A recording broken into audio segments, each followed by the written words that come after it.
For doing the prayer, and I would like to thank my nominator Terry Flamont and my seconder Iris Akus. With that being said, there's a few things I'd like to touch on here and just read from script. I'd like to tell you a little bit about myself. I come from a trades background and have spent the majority of my working life in the construction industry. Over the years, I've had the opportunity to be a part owner of a pre-owned car lot and rental agency, as well as construction and home renovation company. Growing up in inner cities of Saskatchewan and Alberta, I understand firsthand the challenges of surviving in tough urban environments.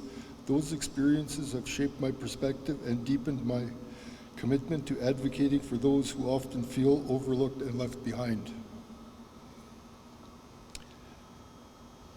If I am elected, I will be committed to strengthening the connection between leadership and all of our members, both living on the nation and those in urban communities. Every voice matters. We must bridge the gap and ensure that no member is left behind, left out, unheard, or disconnected from the decisions that shape our future. In today's tough economic times, single-income families, those on social assistance, and pensioners are facing unprecedented challenges. Rising costs of food, housing, and other essentials are putting immense pressures on those with limited means.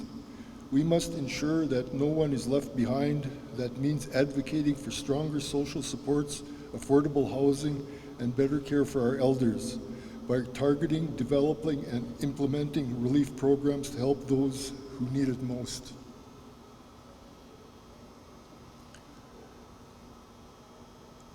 And on our treaties, I will always advocate for protecting and strengthening every right passed down to us by our forefathers. Our lands, our waters, and our hunting rights are not just resources. They are sacred responsibilities. We must honor and defend them, not only for ourselves, but for our children, grandchildren, and all future generations.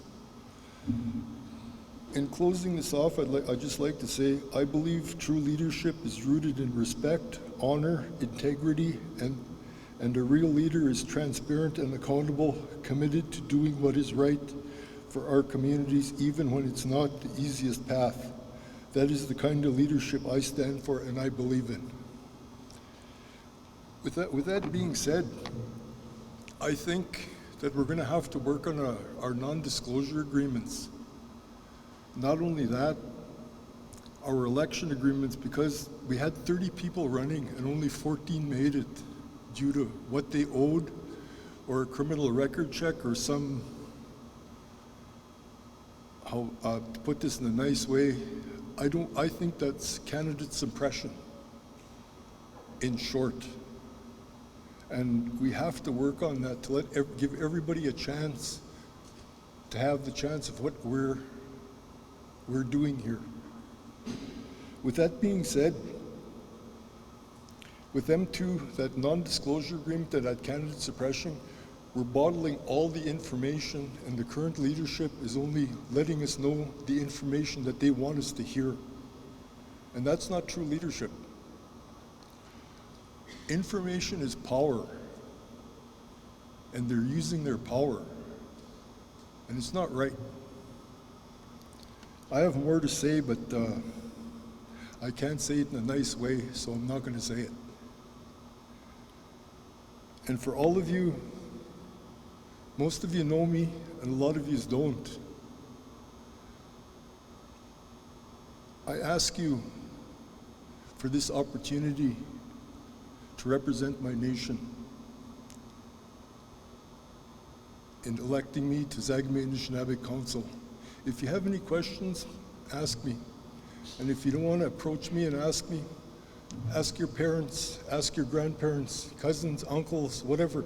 You'll hear a lot of bad things, but you'll hear good things too. And I know the good things will outweigh the bad. Okay? And with that said, may which.